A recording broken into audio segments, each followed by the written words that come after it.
Hello, I'm Dylan. And I'm Keon. And this is Trust Your Doctor, that podcast where we just shove a retrospective in the middle of a season. Because this week, like we mentioned last week, it is our Fifth Doctor Retrospective, which we separated from the main episode for reasons. Reasons that we're not going to detail. We can if you want. It was partially because we just wanted to and thought that we should give the retrospective in its own episode, and also to give us a week off from watching Doctor Who. Yes, it was about both of those equally. Well, I would say I would lean more towards, I feel like the Doctor should get at least a week's thought for their retrospective. And I was leaning more towards, I don't want to watch any Doctor Who this week, so... So it equals out in the end. Yeah, so I think this will follow a pretty similar format to the last separated retrospective we did, which is the Fourth Doctor one, for Doctors with 1 Krynoid, through 3. Which you should check out. Yeah, check that out. Doctors 1 through 3, we just attached it to the final serial of the Doctor, and then for the Fourth Doctor one, we split it so we could do it with Krynoid, and now I guess that's just what we do. Yeah, we'll probably split all of the ones from here on out. All the upcoming ones, yeah. Yeah. So that means we're going to start with the very sketchily named season talk. Which made more sense for Tom because he had 7 seasons. And more distinction. Yeah, no, I think. all the seasons for the Fifth Doctor kind of all blended together, even though I know they did try to do something special for the 20th season. Try is the key word in that sentence. Not necessarily very successfully, that is. No. And the thing is, that season wasn't the greatest even to begin with. I think the first season of the Fifth Doctor was probably his best, but a lot of the serials in season 21, like, we thought would have better been put into season 20, which was kind of weird. Because we had like 3 Black Guardian serials, so... Yeah, because they brought back more characters, more interesting characters in season 21 than they did in 20. Like the Sea Devils, Silurians, Daleks. So it was like, okay... That pseudo-war games thing. So it was like, all right, maybe they felt like they didn't... do enough, maybe? Yeah, do enough, so they just kind of continued it into 21.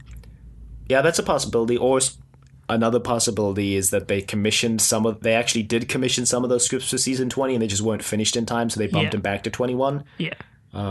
Which is something we've seen happen on the show before.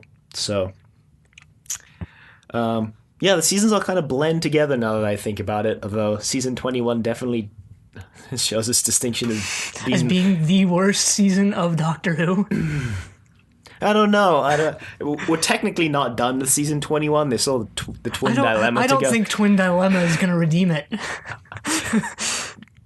I mean, Caves of Androzani was pretty great, but... And Planet of Fire was decent. Yeah, but I mean... It's the 4 serials that preceded it were left a little to be desired. A lot to be desired. A heck of a lot to be desired. Well, like, I agree. Awakening and Frontiers were pretty bad, but, like, looking back on it, in context, I don't think Warriors of the Deep Warriors from the Deep was one of the worst serials of Doctor Who ever made. Looking back... It's in the top 5 worst. Looking back, I feel like it's better than Awakening and Frontiers. Yeah, no. Yes. I feel like there'll be some discussion on that later. Season 19, I can actually barely remember anything that was in that season. Four to Doomsday was in that season. Any season that kills off Adric is okay in my book. Savage. Yeah, okay, yeah. Earthshock, Four to Doomsday, Castrovalva, Kinda. The Visitation. Kinda was fun. The Visitation. I liked the Visitation. Really? Yeah, I liked the Visitation. Yeah, it was alright. Pteroleptals. I mean, comparing the two Eric Sayward scripts of the Visitation and Resurrection of the Daleks, I picked the Visitation over Resurrection. Time Flight was pretty fun, too. And Black Orchid was just, I don't know, I think people like to give Black Orchid crap, but I liked Black Orchid. of the 3 2-part serials that we got, Black Orchid was definitely the superior of the 3. Especially in the second one, it's just the Master dicking around in ancient England, and the third one was just what even. I think part of the reason why season 19 might have been better is because a lot of those scripts were commissioned for Tom Baker originally. Well, or commissioned in that era, at least. Well, see, that's the thing, and you're going to disagree with this because we already mentioned this however many weeks ago, but I felt the Fifth Doctor was almost exactly the same as the Fourth Doctor. Yeah, see, I disagree with that. I just felt like a lot of the stories that we got here were, they could have just been Tom Baker stories. I feel like the stories for season 19 definitely were Tom Baker stories, but I think 22. I would say 20 as well. I wouldn't say as much to an extent as 19. I'd say 20 could work either way. I don't see what was different about 20, though. Like, what exactly made it different than, like, the later Tom Baker era? I mean, also, to be fair, the final season of Tom Baker was also JNT completely flipping Tom's era on its head, but I feel like by 20, Peter had already nailed down his portrayal of the Doctor, so I feel like he played those stories a lot differently than Tom would have. And I feel like if Tom had been in those stories, he would have just blustered his way through things, whereas the Fifth Doctor was a lot more methodical in those things. Like, Modern Undead, Fourth Doctor probably would have just gone blustering through the land, like, oh, Brigadier, just hop right on in, whereas the Fifth Doctor was very methodical. He was like, have you seen yourself before? Do you remember if you were on the spaceship before? Have you met Tegan? Well, so that's the thing. I was going to mention, like, I don't necessarily think the characters themselves, the character of the Fourth Doctor and the character of the Fifth Doctor, are necessarily too interchangeable, maybe in some respects, but I just think the stories themselves felt like Fourth Doctor stories. And I know we mentioned this in Castrovalva, way back in Castrovalva, but that the Fifth Doctor kind of feels like a combination of, sort of the good points of the Second, Third, and Fourth Doctors. And maybe kind of some of the bad points of the Third Doctor later on in his run. Well, before we get to that, I think also is that they feel like Fourth Doctor stories, but they feel like season 18 Fourth Doctor stories. I think if you place this with any other season of the Fourth Doctor, you wouldn't say it was similar at all. Like the Douglas Adams season, totally not similar at all. The Philip Hinchcliffe seasons, not even close. Season 17 and 18, yeah, I guess. Season 17 was the Douglas Adams season, and I'd say that was pretty much vastly different from... No, I think that includes... I think that's part of what I would say could have been kind of the same thing. Yeah, I would say so. Well, which, I mean, even if you do agree with me, I don't necessarily think I'm not saying it's a bad thing. Yeah, it's just a thing. Well, also, the only reason why I brought that up was because John Nathan Turner took over in season 18, so it would be expected to some extent that the stories would feel a little bit similar, because those would be the kind of stories he would seek out and hire writers to write. And I think something similar happened, the very first season of the Fourth Doctor and the final season of the Third Doctor, pretty similar in a lot of aspects. I think we mentioned the exact same thing back then too. Yeah. So, I mean, definitely Robot. Definitely Robot. Although I think Krynoid slightly disagreed with us on that point. We were wrong. Just kidding. Well, we were wrong. Pack it up, boys. Yeah, I don't know. I feel like it's just, that's the JNT style. And to be honest, I feel like that's what we're going to get for the next 5 years of the classic program, because he remains in power for the next 5 years. In power. I mean, to his credit, for a year from now, he's pretty much, from where we are on the show, he's pretty much the only person actually keeping Doctor Who alive at that point. He wanted to leave, but he was like, if I leave, Doctor Who is getting cancelled, so I guess I'm staying on another year. Yeah, I mean, I'm sure Colin Baker isn't really the one. Just kidding. I haven't seen any of Colin Baker yet, except for his few lines. And you're already trashing him. I didn't like those 2 lines. I'll be honest. I think the Sixth Doctor's portrayal is a very divisive one, so to speak. Yeah. But we'll talk about that more next week. Obviously. And we already did, last week, a bit, so this isn't about the Sixth Doctor. Get out of here, Sixth Not Doctor. the Fifth Doctor. This isn't your his retrospective. damn celery.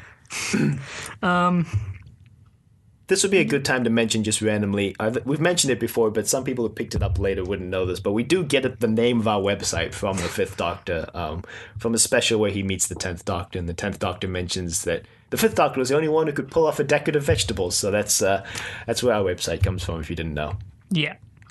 We talked a bit about the Fourth and Fifth Doctor's costuming. I think it was last week, or maybe it was a couple weeks ago. Last week. Because we also mentioned the Sixth Doctor's god-awful coat. So is there anything left to say about that here? Or did we pretty much cover it all? No, I do like the Fifth Doctor's... I like the Fifth Doctor's in that it makes more sense than the Fourth Doctor's first outfit. It's more put together, I think, is the word I'm looking for, because the Fourth Doctor's first outfit and first couple outfits actually all look kind of random thrown together, which fits his character. But I kind of prefer the more toned down, put together look. I don't. I like the celery, but other than that, I'm just impartial. It's not like I hate it. Ruin the character. No. Hey, that's fair. No, I don't think that. I'm just kind of neutral towards it. No, I'm saying your neutral opinion is fair. My neutrality. Your Switzerland. Well, I mean, in both aspects, the costumes fit the character. The Fifth Doctor is more put together than the Fourth Doctor, so. And he's a bit more right in the head. That's actually something we've never brought up, is that I do think the costumes have matched the Doctors so far. Like the Third Doctor, that really extravagant ruffles and velvet coat definitely playing to his personality there. Mm-hmm. For better or worse. And then the Fourth Doctor's crazy scarf and his nonsensical coats and everything. Perfect sense. And his fro. Perfect sense. I don't know if that continues with the Sixth Doctor's complete nonsense coat.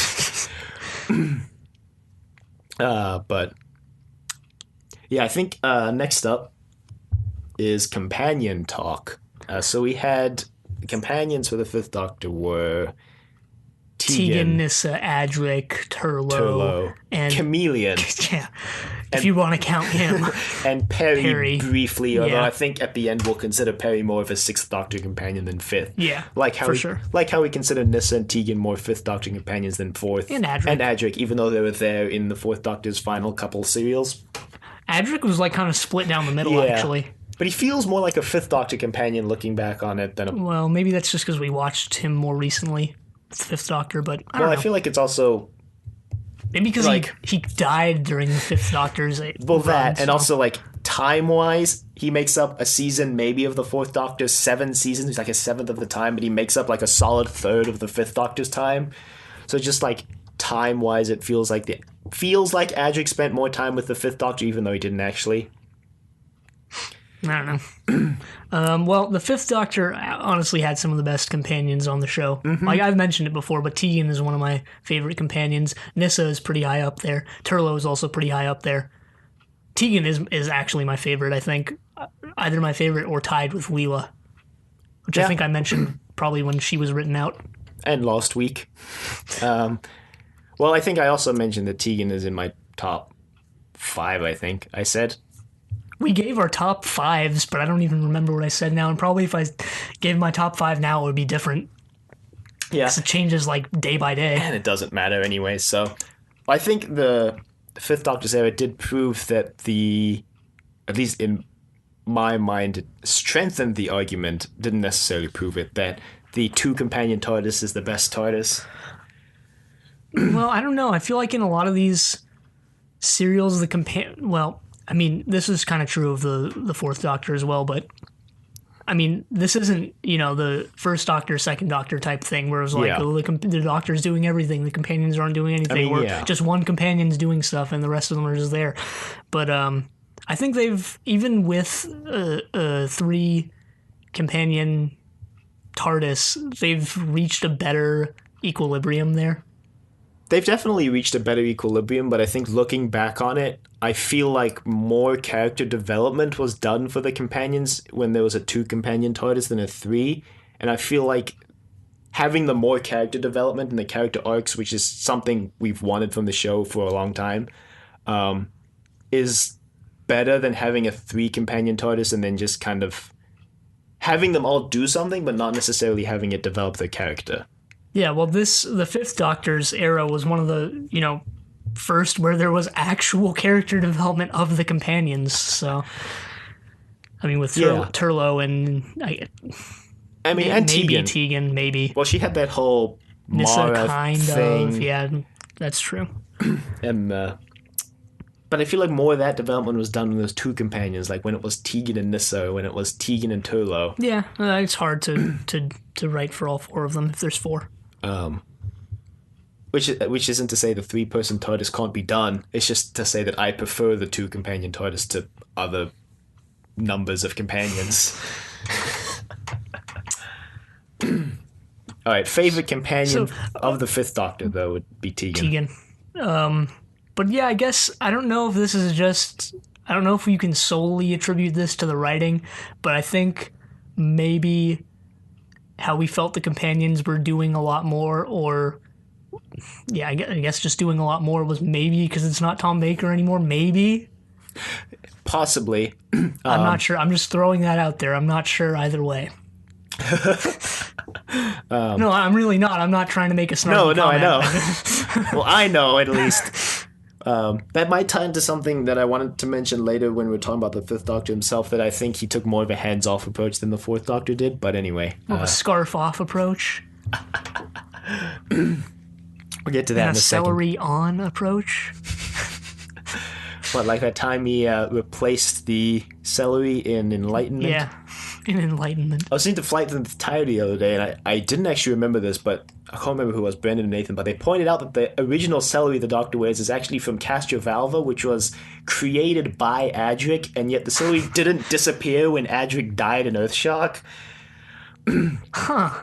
And I was like, that's interesting.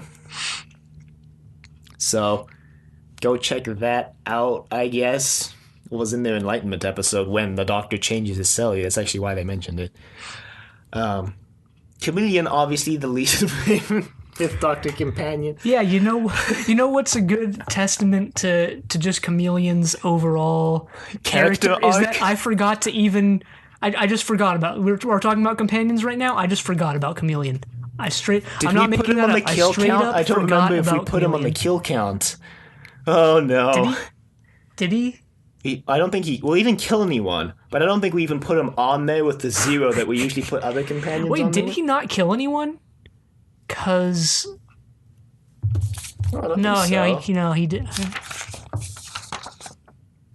I guess he couldn't have. Yeah, because he only put in his original serial and Planet of Fire, and Planet of Fire is on my other paper. He didn't kill anyone in Planet of Fire, so... And I don't think I remember him killing anyone in Awakening. Was it Awakening? No, it was King's Demons he showed up in. Yeah, I guess. Because he was going to kill that other dude when he was disguised as the King's champion, but the Doctor stopped the King from allowing him to do that. Well, actually, he was the King. No, he was the king. Yeah, he didn't kill anyone as the King. So... Yeah. Chameleon successfully didn't kill anyone except himself. I mean, I've said before that Adric is my least favorite companion, and it's tempting to say that Chameleon is, but I don't think Chameleon even belongs on the list because he really wasn't there. Chameleon registers on the radar. Yeah. Man, now I really want there to be like an expanded universe book or something that uses Chameleon's like really awesome. Uses Chameleon as a character. And he's like really awesome and badass. I'm sure there is actually, to be honest. Chameleon spin-off, but he's dead, so that's a little Ghost hard. Chameleon. Time Detective. On ice. On ice. It's like a stage show they perform every week in the local hockey rink. They just got cameras set up. This guy's skating around in the robot costume. So I guess Chameleon was the 3PO to K9's R2. But not really.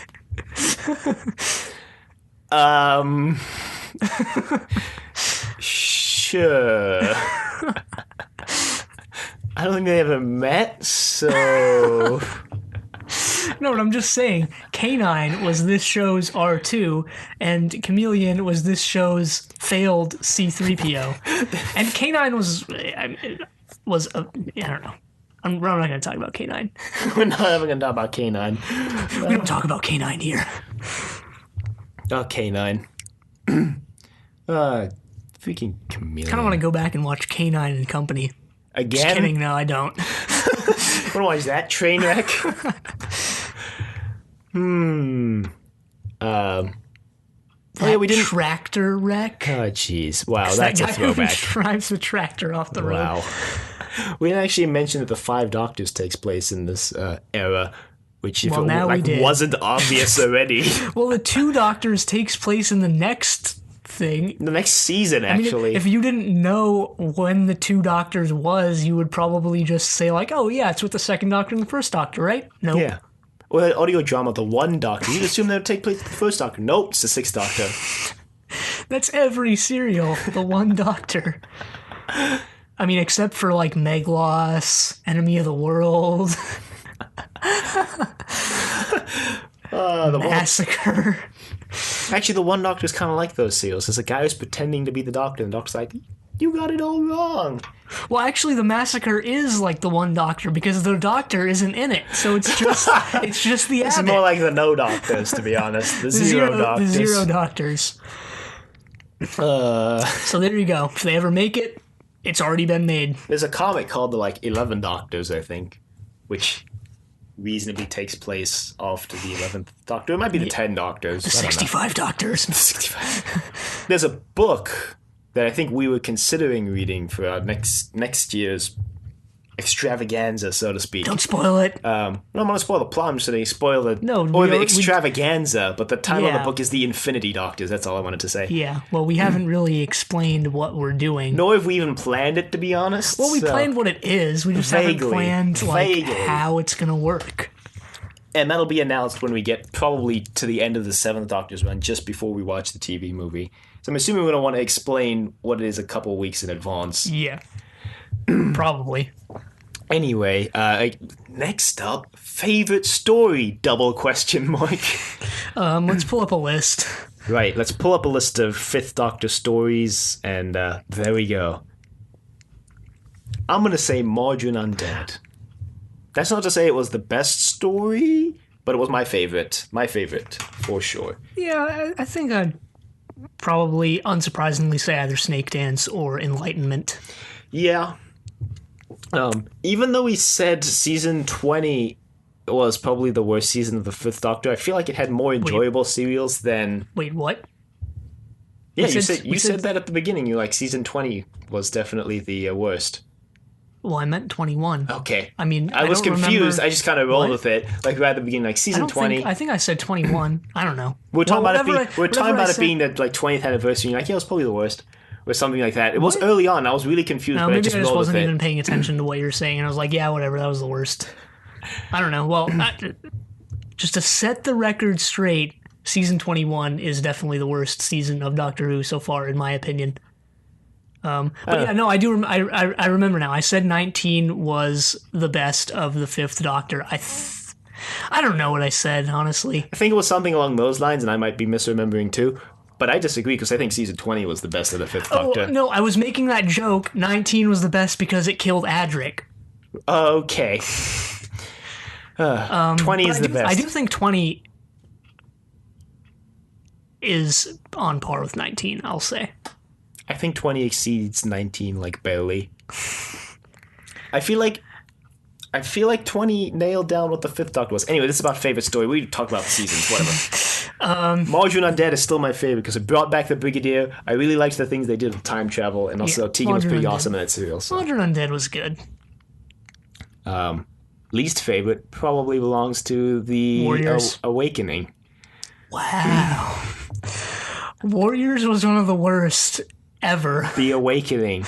The Awakening was pretty bad. The Awakening was an insult to the intelligence of Doctor Who fans. Warriors of the Deep was just an abomination.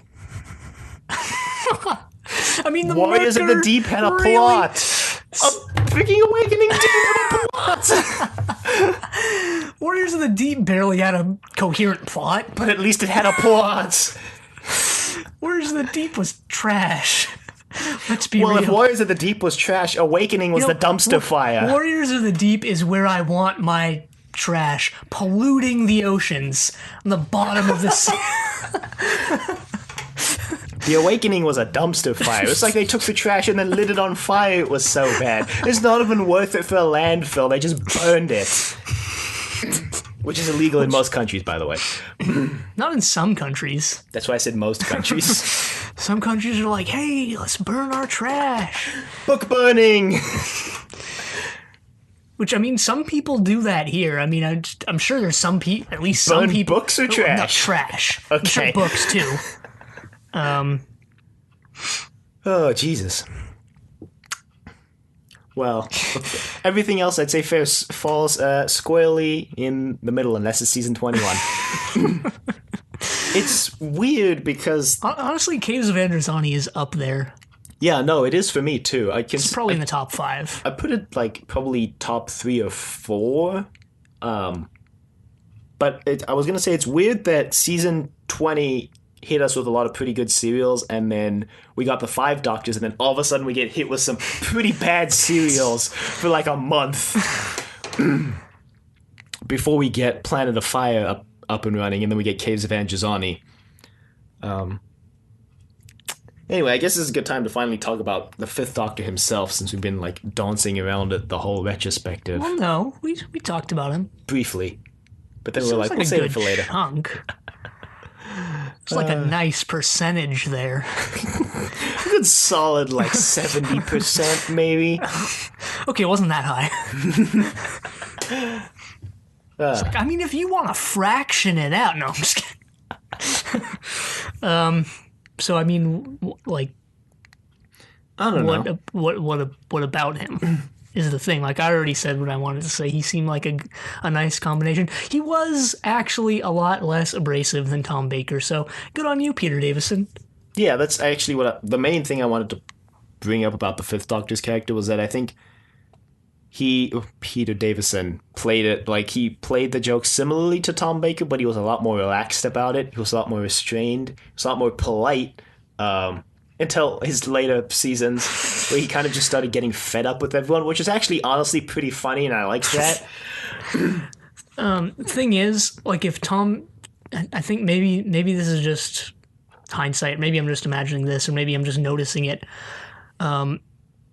In looking back, if Tom Baker had like a cool or funny supposedly line, he's gonna deliver it in his. He's gonna do the really, not phoned in, but I don't know what the right word for it is. He's gonna do the over the top delivery with Tom Baker delivery. Yeah, is basically what I'm trying to say. But I mean, Davison didn't really do that. Which is good. I speak treason fluently. Like, imagine if that was Tom Baker's line. Imagine how differently he would have said it. Hey, it would have gone really over the top with it. Yeah. And, like, honestly, now that I've heard that line as Peter Davison, I feel like I would like the Tom Baker version less. Which, like, it goes both ways. Now that I've heard all Tom's lines, I'd probably like them less if Pete said them. Because they're different Doctors, obviously. Pete's out. Like we said before, like 2 weeks ago, Pete's just easier to say than Peter. Rock? Yeah, Dwayne The Rock Pete, Johnson for the Doctor. It all Let's makes go. sense now. He was already the Doctor because he was the Fifth Doctor. But yeah, didn't that actually come up like a couple weeks ago? Yes. Dwayne The Rock Johnson for the Doctor? Why not? Let's do it. Dwayne The Rock. Anyway, I think Peter did, like, he did an admirable job trying to follow Tom Baker. Like, he had a pretty difficult job coming in. I think he, like, did it well. Yeah, I mean, I don't think he was bad. But, I mean, I think this is a perfect time to talk about quotes, because we always do a favorite quotes thing. And I prepared for this time, and you didn't. And I didn't. Actually, I would have, but there were just nothing that really stood out to me. I had a couple that I think stood out. Well, go ahead with them, because I got nothing. Well, I'll start with this really funny one from Four to Doomsday that I mentioned in that episode, I think, but it's like, there's no limit to what they can do, to say nothing of the dressmaking. That was a good quote. thought it was pretty funny. That's all I had to say about that quote. So let's move right That's along. all a good quote needs, is to be funny. I'm just gonna go through these in like chronological order, serials wise. So, Earthshock, the Doctor says, for some people, small beautiful events are what life's all about. I don't know, just seemed like a doctorish quote to me. It's like not over the top cheesy, but it like gets across what it wants to say. It's getting there. It's cheesy enough. It's emotional enough, I think. Time Flight. This one's actually not that good. What's his name says, I feel like I'm dreaming, and the Doctor's like, on the contrary, you just woke up. Yeah, see, now that you've actually taken down quotes for an entire Doctor's run, don't you look back at them and be like, why did I write that one down? Yes. Like, every time I write it down, I'm like, oh man, this is going to be really good. I remember why I wrote this down, and I get here, and I'm like, I don't remember why I wrote any of these down. Actually, I remember some of the later ones, because they just happened, but Arc of Infinity, the Doctor says, I will not have bloodshed to save my life. I don't like the sentimental ones. The cool. That's not a sentimental the one. quote unquote cool ones. That's I not like the sentimental. funny. I like the funny ones. That's more like the Doctor being the Doctor about how he doesn't like violence. Yeah, it's the quote unquote cool ones. I just like the way you phrased it in that one. Thank you very much. Well, I mean, you can like what you like, but I will. I'll dislike what I dislike, which is the, Well, the quote unquote cool I really ones. thought that was going with, I'll dislike what you like, and I'll be like, why? All right, the King's Demons. He is said to be the... Oh, God, I can't even read my own handwriting. Oh, he is said to be the best swordsman in France. Who's that, Chameleon? Just kidding. No, Sir Ranulph, something like that. And then the Doctor says, fortunately, we are in England. That's a funny one. The Awakening, Hutchinson says, you speak treason, the Doctor fluently. Yeah. That was one of our favorite quotes because we bring it up like every other week. Frontios, Doctor says, okay, this one's funny. Oh, you're going to kill me. What a finely tuned response to the situation. I don't remember. That one's good. I don't remember that one. And then my last one is actually not the Doctor. It's about the Doctor. The Master calls the Doctor that galactic philanthropist in the Planet of Fire, which I was like, that's a pretty apt description of the Doctor. At least this Doctor for certain. He's just going around trying to make things right. The Fourth Doctor was more... Except in, like, Warriors, I guess, or... I don't know. Well, the Fourth Doctor was more like blustering through the universe, just doing whatever, but the Fifth Doctor feels more like he was explicitly trying to make things right wherever he went, so... Maybe that's true. The only quote I took down for the entire season was... from Dinner tonight's going to be a national disaster. No, but that still was my favorite quote from the entire show. But the only one I took down was from Terminus when they think Nissa's infected or whatever, and the guy's like, don't you want to die? Like, it makes sense in context, but, like, out of context, it's kind of funny. But I also like the one from Caves of Androzani when the Doctor's like... When he's about to crash the ship, I forgot exactly what he says. His final lines, which are like, Adric? No. But his line when he's about to crash the ship back onto Androzani Minor. Oh, the one about having nothing left to lose? Yeah. Yeah. That one's good. That was one of the things I really liked about the Fifth Doctor, actually, is that I liked the fact that he felt like he was going to try put everything right, and that but he also accepted the fact that sometimes he wasn't going to be able to do that. I don't know where I'd place him in my rating, but at this point, there's so many Doctors that does the rating even matter anymore. They're like ranking. Yeah, I'm glad you've come over to my side of most rankings above like 3 or 4 are arbitrary, or 5 at the max. Well, I mean, also at this point, the Doctor's like, it's like the likability. So there used to be, when there was like 2 Doctors, there's a big gap of likability between them. But not really. Like, I mean, the first and second Doctor. I'm saying comparatively. Compared to later, because as more Doctors slot in, the like gaps in likability between the sections of the ranking sheet become smaller, and it's like you're putting like one Doctor over the other because of the like most minute reasons. And yeah, that's exactly my point as to why most rankings above like 5 or so are arbitrary.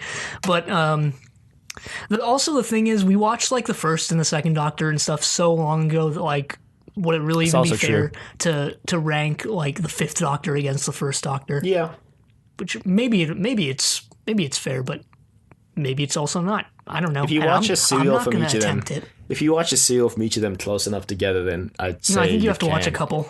Because like you can watch the Massacre and hate the first. That's true. You could watch like Inferno and think the Third Doctor is a pompous jerk face. And you'd be right for like a season and a half. Yeah, for like a season and a half, maybe. That's a good portion of his run. Of a 4-season run, that's less than 50%. That's like a solid 35%, maybe. That's a good portion. 35%. I'd be content with 35% of Heist or something. Actually, it's 37.5%, I think, to be exact. Oh, whatever. My 35% random guess was actually pretty good. Good job, Dylan. Yeah, just pat yourself on the back. Yeah, I will. My one moment of clarity and success All right. in life. Jeez. Yeah, I don't know. What's next on our list that we're conclusion. supposedly following? The conclusion. The conclusion.